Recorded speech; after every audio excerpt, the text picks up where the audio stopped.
Welcome everybody to Talkin Knicks. Since we last spoke, the Knicks have had two games, and they were defeated by the Toronto Raptors, 113 to 88, and then they were defeated by the Indiana Pacers, 121 to 113. But hey, let's talk Knicks. All right, I'm here with Kenny and Tom. Kenny and Tom, you guys were hanging out this weekend. How was your weekend? Let's start with you, Kenny, since you're my brother. Yeah, a little nepotism. I love it. I was hanging out with Tom. We went to a wedding down in New Jersey last night, which was just wild. It was a heck of a time. High school buddy John Cram, tall drink of water, and they just threw a heck of a party. Tom, anything to add to that? Well, everything they say is true. February in New Jersey is beautiful. And Amazing. Yeah, the ceremony is a beautiful thing. And Two tall people. They're gonna have tall kids probably be on the Knicks. Yeah. And we were saying, Tom, that I get all my weather information from my barber once a month when I get my hair cut, and she told me it was going to be a beautiful day, and that was just a lie. We drove down there to New Jersey, 2-hour drive, just pouring the entire time. So, well, that's can't trust your barber. Who can you trust? That's beautiful to some people. So it's all in perspective. But hey, enough about that. Let's talk about the New York Knicks. We're just going to gloss over these two games. I don't know if we have much to say.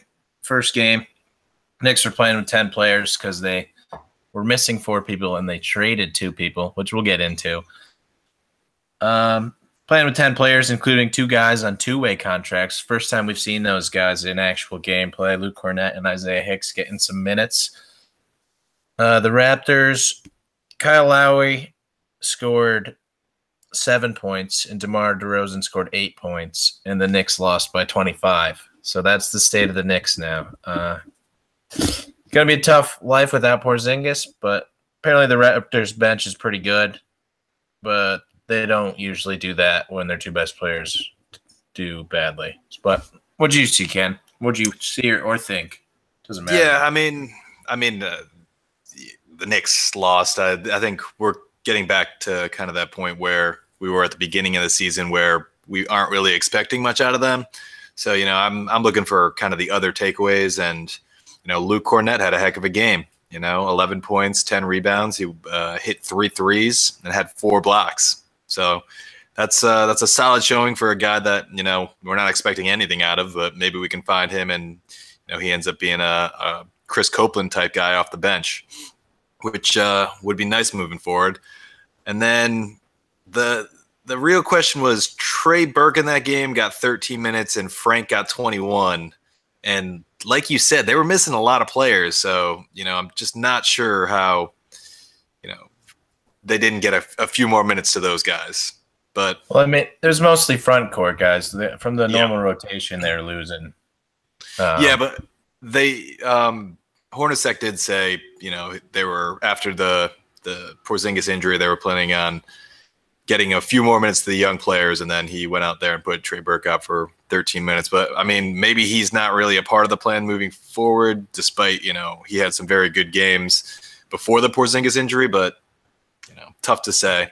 I guess the other point was Timmy Hardaway has been struggling, and it continued in that game. 1 for 6 from 3, which is more of the same from him lately. But he made a few shots tonight, so maybe he's busting out of it. All right. Yeah. What did you think, Tom? Yeah, Kenny, that's actually exactly where I was going to go. So this was the first game without Porzingis after his season-ending injury against the Bucks. And so what you're looking for is to see how the guys respond, and specifically how the guy in the $71 million contract responds, who's Joakim Noah. Now going to be our – not Noah. I'm talking Tim Hardaway Jr., who's now going to be our primary option in these games. And like you said, he's just continued to struggle. In his last 9 games, he's shooting 19% from 3 on 6 attempts a game. It's pretty brutal. Overall, he's shooting 31% from the field on 13 field goal attempts. So, that's including today's game where he actually hit a few. So, what was that stretch? How many games? This was the Knicks' past 10 games. Hardaway Jr. has played in 9 of those past 10. Yeah, it's pretty bad. Yeah, 19% from 3. It can only go up, I think. Mathematically, it can't get any lower than that. So, but you know what I would expect from him is that he won't make another shot for the rest of the season until the last game. He's going to go off, and we're going to drop a spot in the lottery because of it. That's what's going to happen. There's the old pessimism. It's back, guys. It's back. Yeah. We're back where we have always been, other than for a couple months this year where we thought we were good for some reason. I mean, we can move on to the Pacer game today. We lost again. We were losing by 20 at one point, and it didn't really seem close at all for the most of that time. And then in the fourth quarter, we made a little run, got it to within 7, I think. Then we just lost anyway, so it was pretty sad. Kenny, you watched it. What did you think? I did watch it.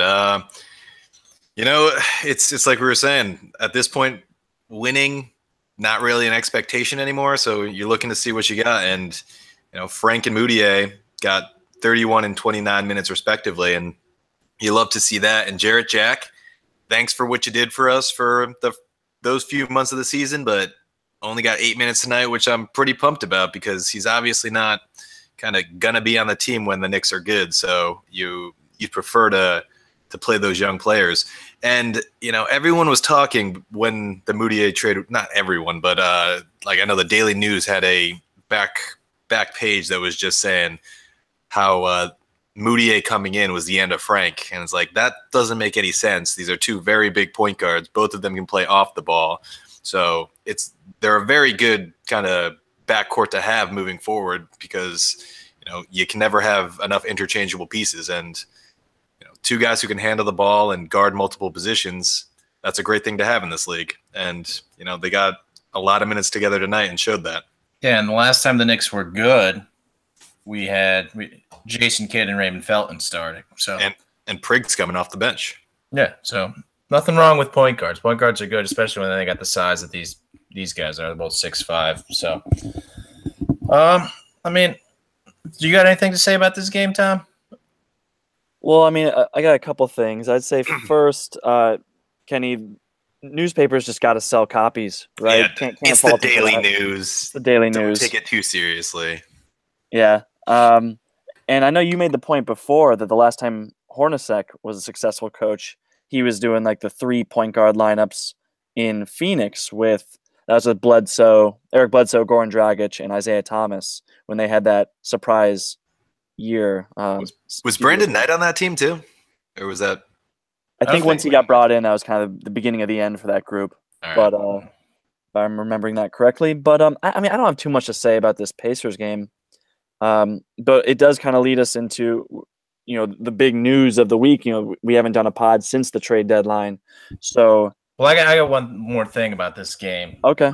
Like if we cared about winning, then Luke Cornett was in this game for too long. He was like in the game during the fourth quarter when the Knicks were making this little comeback, and he was minus 14 in this game, and he was playing during a 10-point game in the fourth quarter.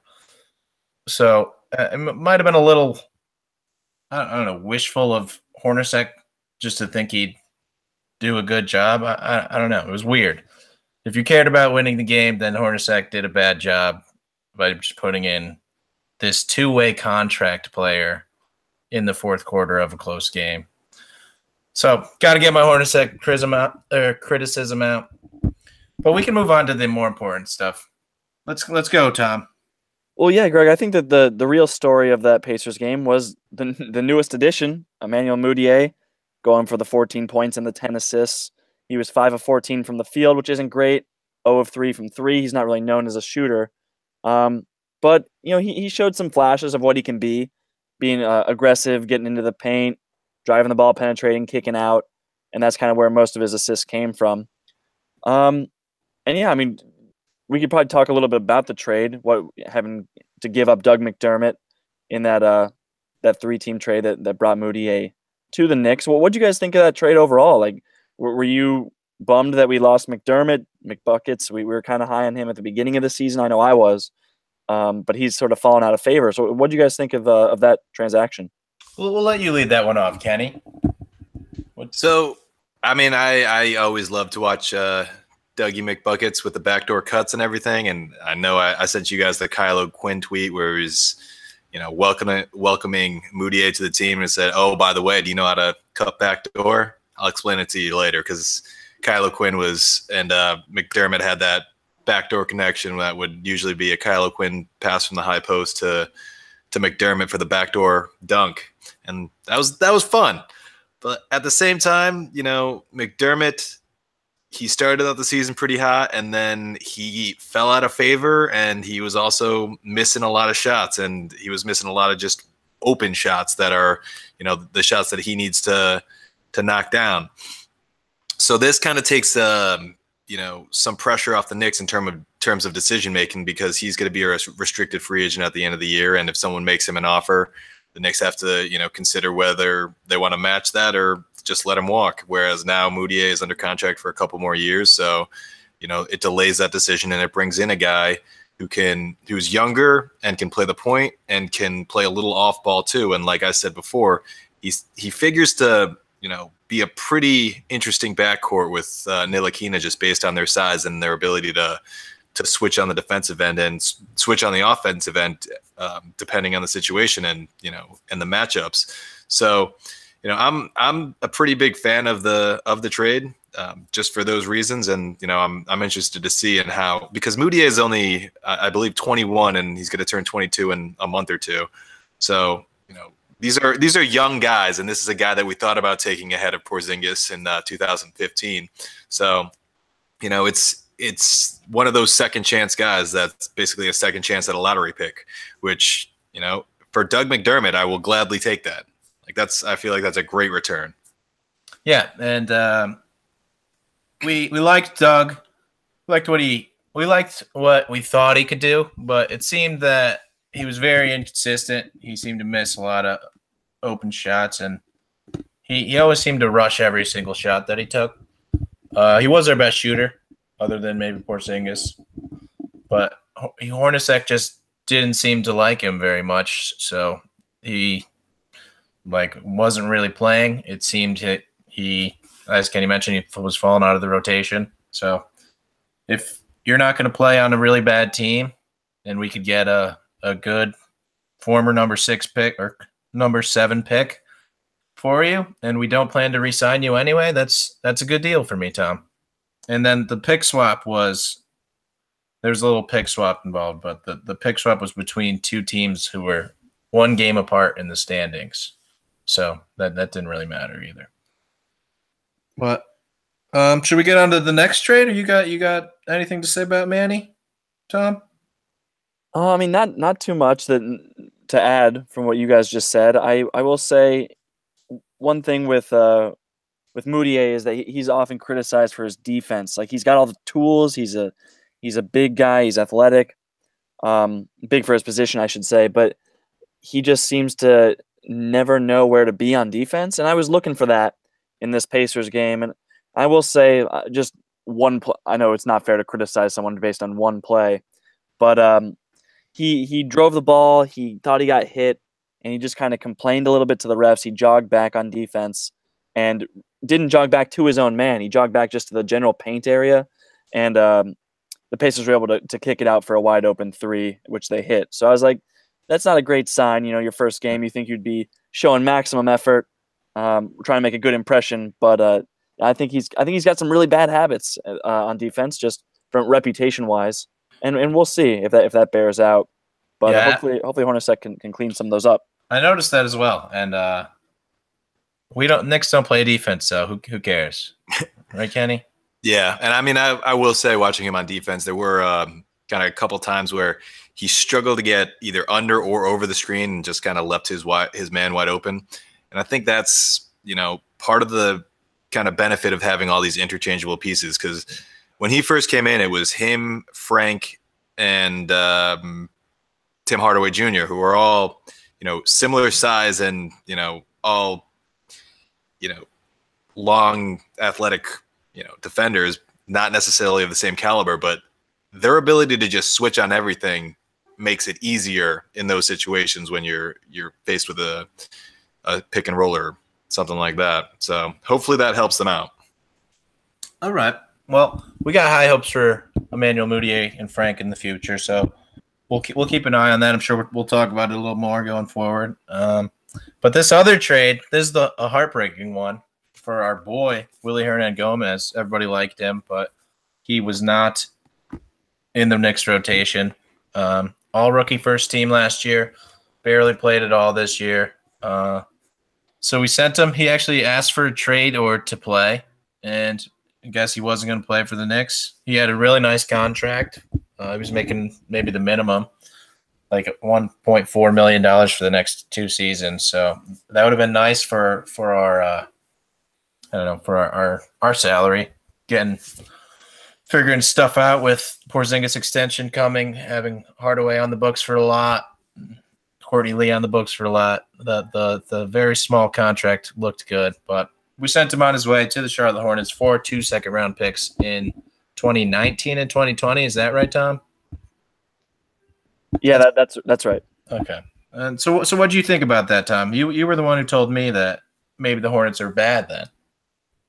Well, yeah, I think as a Knicks fan, you have to hope that there was a lot of that Kemba Walker trade talk for this past trade deadline that just didn't materialize. I was hearing that Michael Jordan was not accepting any offers of players who were not all-star caliber. So, that's kind of tough. I mean, Kemba Walker's on a great contract at this point, but once that expires, he's going to look to get paid, and I don't know if Charlotte's the place that can do that. So, yeah, the hope is that at some point Walker's out of there, and the Hornets just relapse to how they were a few seasons ago when they were the Bobcats, and like those second round picks end up looking like 31, 32, 33 in that range, which is a very valuable pick.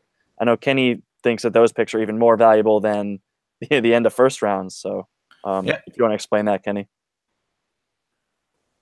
Yeah, so just generally first round picks, because there's a guaranteed contract and it's a set amount, there is, some kind of downside to that.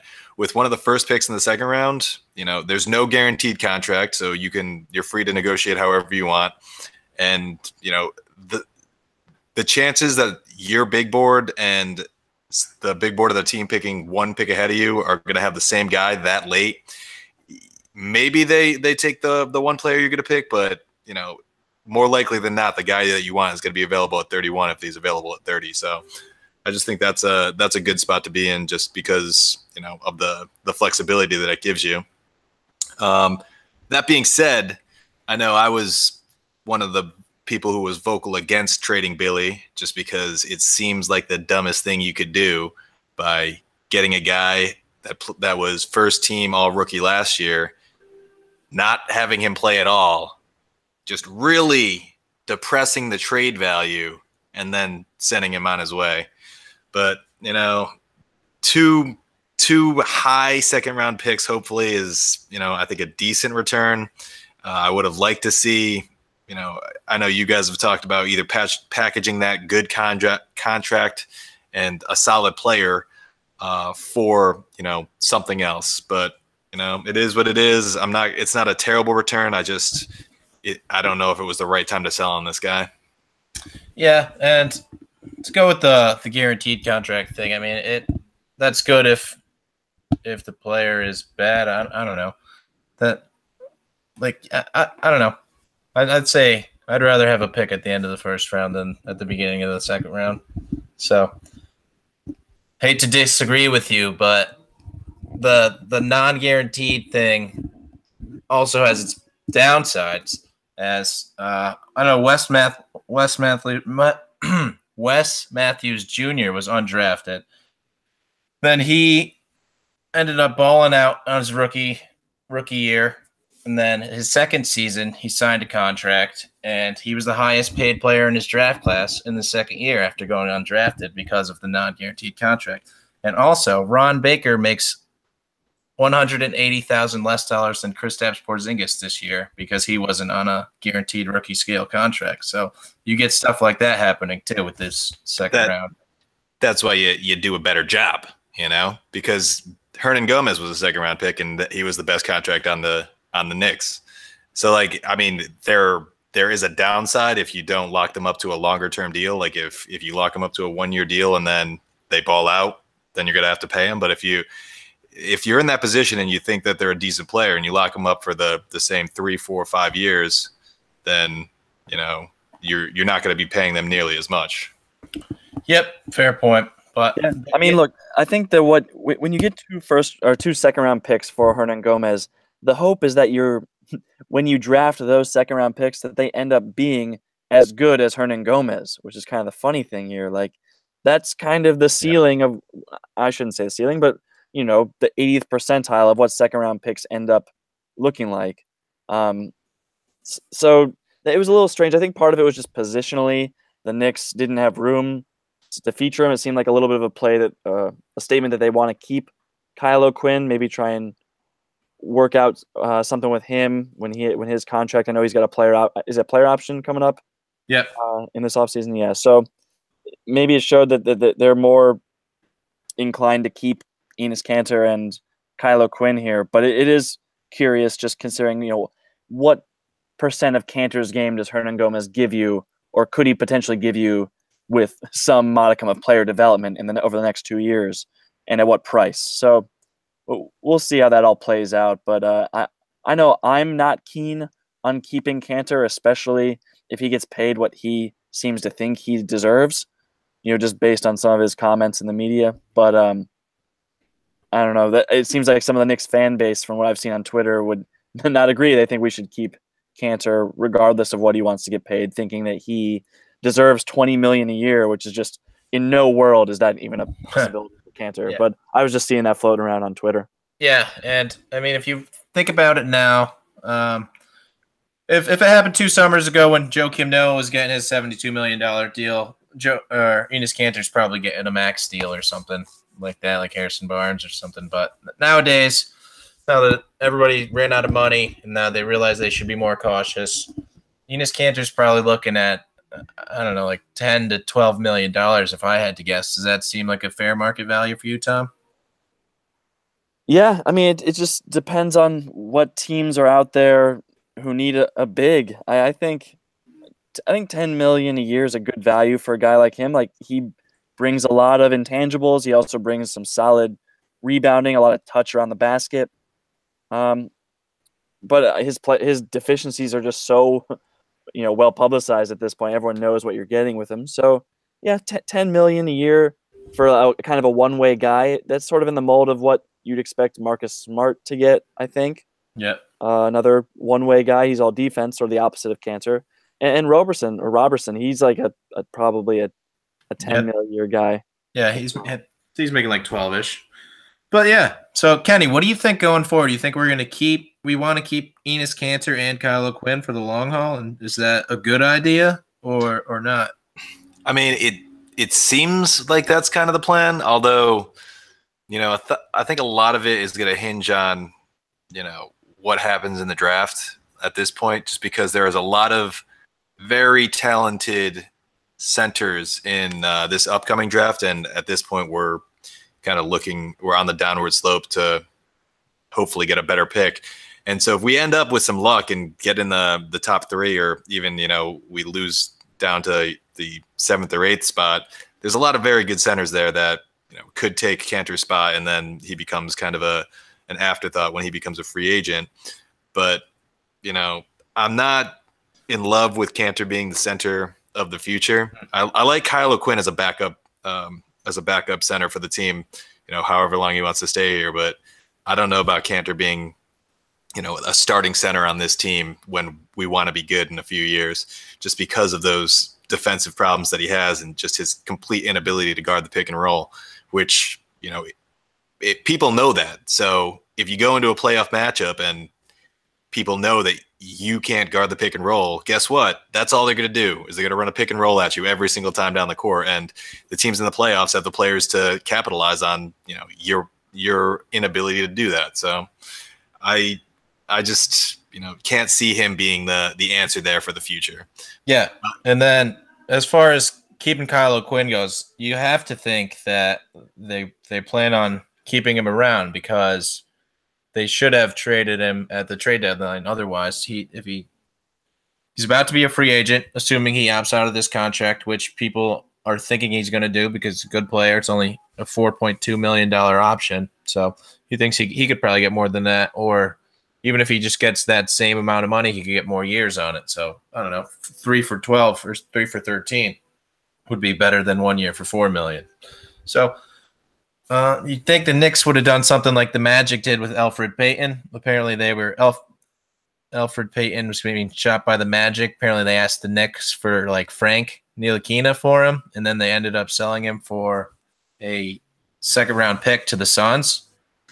But apparently, I think that the Magic were actually asking for Frank, and they thought they could get something like that for Elfrid Payton. And then as it came down to the wire, they weren't getting that kind of deal, so they just took anything they could get because they weren't planning on re-signing him in the offseason. So you think the Knicks, if they were planning on not re-signing Kyle O'Quinn in the offseason, they would have done something similar, right? It's like you always say, Greg, something's better than nothing. So that seems to be what Orlando was doing there. So exactly. I agree with you, and I think that they do plan on keeping him around. Otherwise, there was also no reason to get rid of Billy if they weren't planning on keeping him around. Yeah, I just wonder how much something was actually available for Kyle O'Quinn because, I mean, Greg, you brought up Elfrid Payton. He's a 23, he's about to turn 24-year-old former top 10 point guard, which is a more valuable position than center is right now in the league. And they only got 1 second-round pick for Elfrid Payton, who at least has some upside to him. He's shown flashes of some serious potential. I mean, Kyle O'Quinn, you know what he is. He's 27 at this point. He's a solid backup center. But if you're only getting that 1 second-round pick for Payton, what are you really expecting for Kyle O'Quinn? Hey, that's a good question. And that just I don't know. Yeah, it just goes to show where the market was in this trade deadline.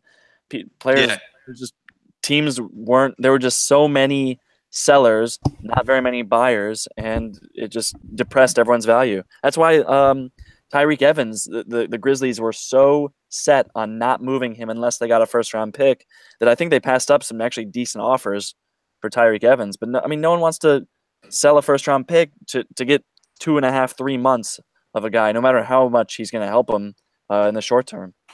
Yeah, and I mean, I think that it's kind of a little different of a situation for Elfrid Payton and Kyle O'Quinn, just because, I think there's a few contenders out there who could have used Kyle O'Quinn that would have given up a second rounder, whereas, the Phoenix situation, they're not good right now. So if they take Payton on and, plan to pay him, then, I think it's not exactly the same, because I don't think that Kyle O'Quinn's going to, deserve all that much more money than he's making now. So it's not as much of a risk if they do want to re-sign him, and he might help them move forward in the playoffs this season. All right. So unless anyone else has anything important to say, we're going to move on to a fun segment called How Bad Are the Knicks? And how low do you think we can go in the lottery? In recent weeks, we've been passed by the Charlotte Hornets and the Los Angeles Lakers. So we are now in our current state, we are slotted as the 9th pick. So how much further can we drop? We have 4 more wins than the Bulls and Nets, who are 8th and 7th. And I mean, we have 6 more wins than the Kings, who are 1st. So what are you thinking, Tom? I mean, it's tough to think that the Kings might reach us because we'll probably win a couple more games, and they are very, very bad. These bad teams are very bad, and they've been bad all season.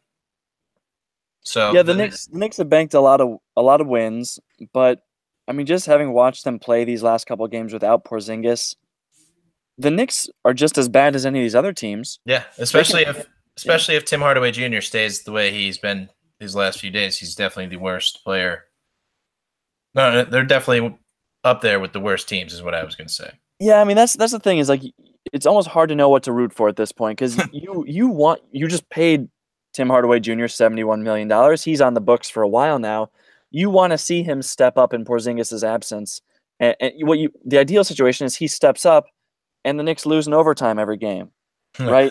But you don't want to see him like be the reason that they're tanking the season, because then that doesn't bode well for future years. You want to see some development. How bad can the Knicks be though? Like, I'm just looking at other teams who have been playing decently as of late.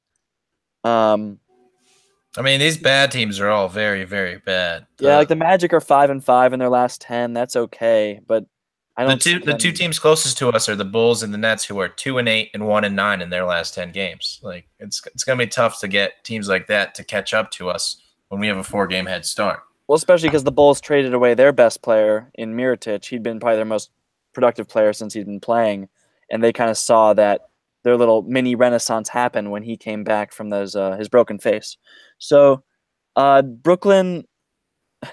I mean, yeah, I think that the Knicks pick will probably be slated around that 8-9 spot because there are just so many bad teams here. It's just really difficult. Like I could see the Mavericks being pretty well coached, and then the fact that the Grizzlies kept Tyreek Evans. The Grizzlies and the Mavs are two teams I think could win a few more games, especially as other teams go to tank. Like they're probably going to be a little better coached, and I mean Dirk's a prideful player. We'll see. Yeah, and one thing is the Nets don't own their pick, so when those other teams go to tank, they'll be taking advantage of that, I think. And Kenny, you look like you're nodding your head. What do you think about that? I agree with what you just said. Brooklyn has no reason to lose. So, with a lot of other teams tanking, I think Brooklyn could win a few more games, and I think we only have 4 more wins than them right now. So that's a team that could pass us. Chicago has been weird this season. Like I know they were one of the worst teams for a long time, and then Mirotic came back and they won a bunch of games, and then they traded Mirotic, which was, I guess he had to get out of there after the whole Bobby Portis situation. But they could win some games, and then I think, like Tom said, Memphis is another team that they could also win some games. So I think those 3 directly in front of the Knicks may be able to drop under. I'm not expecting it. I expect the Knicks to kind of stay pretty similar to where they are at 8 or 9, because I don't think, other than Brooklyn, I don't think any of those teams have any reason to win. So I would expect them to stay around 8 or 9, but I think they could get as high as 6. All right, hey, that'd be not bad. Yeah, and with the Bulls, they did just beat the Timberwolves, and they got Levine back recently. I mean, he was back for like a couple weeks, overlapping with the Mirotic reign, but now it's his team. Maybe, I don't know what the Bulls are up to. Yeah. So, what are we looking at in the draft? What does the Knicks team need to add? I know you mentioned like if we get best player available, one of those top centers. It's a very front court heavy draft, it seems like. So if we draft one of those guys, we can move on from a guy like Cantor, which wouldn't be bad. So what are you thinking? Otherwise, people seem to think a wing would be an ideal thing just to put next to Porzingis and Hardaway as our first 2 options. So Tommy, what do you got for me? What do we need? I mean, you said it with the wing thing. I'm just looking at the Knicks depth chart right now, and they've got 1 small forward listed, and that's Tim Hardaway Jr., who's probably more of naturally a shooting guard. I mean, Lance Thomas, I guess, is kind of a more traditional small forward, but he's listed as a power forward here on ESPN's website. There just frankly aren't many wings. Like the Knicks are going to have to go to these 2 point guard lineups just so we have like 5 capable players on the court.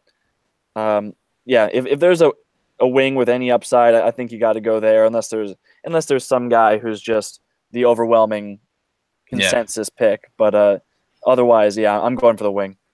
Yeah, scoring wing or a defender, stopper kind of wing, or what are we looking for more? I mean, I get a 2-way wing that doesn't really drop that low, I guess. It's like the most important position in the league. So I think I'd go with a scoring wing and try and see if I could get a coach in there to just teach this team some defensive principles, because I want to say that can be taught as long as he's like a hardworking guy who shows some effort. Then I would lean towards the scoring wing. Yeah, I guess I was talking to put names onto these examples. It's Miles Bridges is the scoring wing, and Mikal Bridges is the stopper wing. They're both from Villanova and Michigan State. Yeah, so what do you think about those two guys, Kenny? Which I know Mikal Bridges is your boy, but what do you think about those two guys as possible fits with the New York Knicks?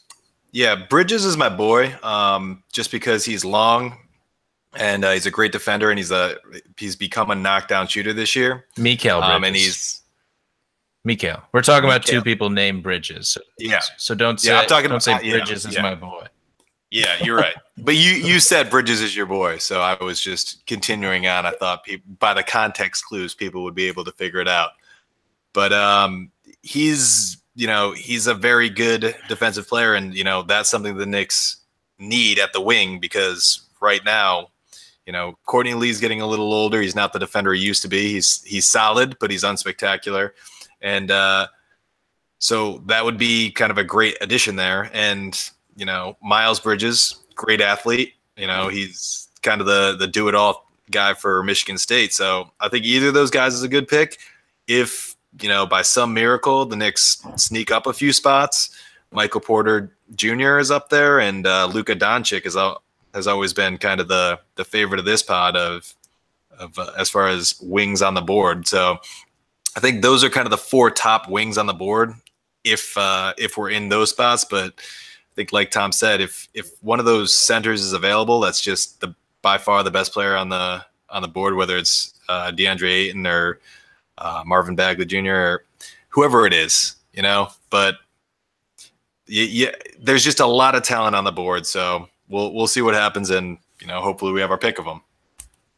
Yeah. Going back to the tanking point, though, I think the Knicks could have done a little bit better job at the trade deadline of making sure that this tank worked. Like, Courtney Lee is a very good player, and we talked about the potential of him moving for a long time leading up to the trade deadline. There was a whole discussion as to whether he was worth a first-round pick. In this market, he wasn't worth that, but that's not to say that, with Porzingis being out for the rest of this year and for much of next year, we can kind of chalk these up to lost seasons, unfortunately, but that's just the reality of it. And since that's the case, I think the Knicks could have afforded to take on a little money, a little bad money, because next year's kind of you chalk it up for a lost season anyway. I was talking to Kenny about it earlier today on the drive back from the wedding, and I was saying, why the Pistons, for example, they're on the fringe. They really are desperate to make the playoffs. Stan Van Gundy is coaching for and GMing for his job. They just lost Avery Bradley. They need a shooting guard. Their backcourt's pretty thin. And I proposed, like, why not even look at a trade like Courtney Lee for John Lure, who's making $10 million a year for the next few years, which is a garbage contract, and a first-round pick. Like, that to me is the kind of thing that the Knicks should have been looking to do at the trade deadline.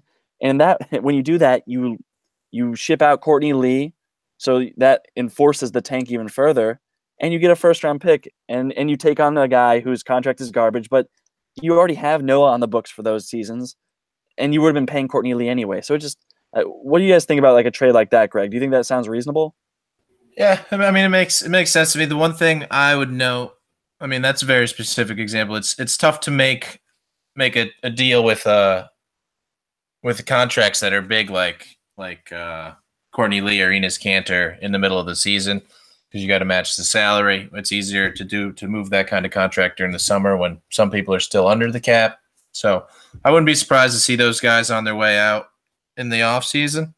But yeah, that should be the type of deal they were looking at. I know I mentioned Iman Shumpert and the Cavs first for Courtney Lee, which the Cavs did something very similar. They went and got Jordan Clarkson and Larry Nance for Shumpert, Channing Frye, and a first-round pick. So, and to be fair, those guys are a lot younger than Courtney Lee. But if you're looking to win right now, like, Jordan Clarkson is way overpaid, and he's just not that good. He's not going to be the reason LeBron sticks around, that's for sure. So yeah, that might have been more of a forward-looking play in case, like insurance in case LeBron leaves, getting Nance and Clarkson, who are both, what are they, 22, 23 years old. So I guess I get that from that perspective. But yeah, I'm hoping that the Knicks front office, sees it the same way, and that they're going to want to take on a little more money these next couple seasons and hopefully get back some assets in doing so, because there aren't a lot of teams willing to take on money. And I think the Knicks should be with Porzingis out. Yeah, definitely. The Knicks, we have to wait until the last year of Joakim Noah's contract when we finally decide to spread out his contract over 3 years and then take that cap hit for 3 years instead of the last year's contract. Then we'll spend our money, and then we'll be contended in 3 years. It's a 3-year plan in my book. What do you think about that, Kenny? Does that sound right?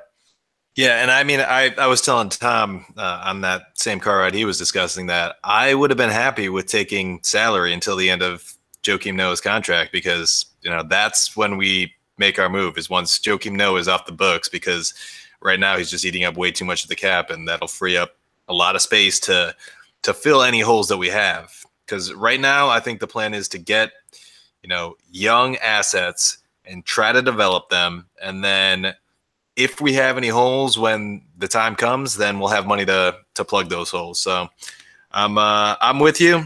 I don't, love the idea of stretching that much money, and just having that on our books for that long. But, if we're hitting a point where it looks like we could contend if we did that, then I think that would probably be the play.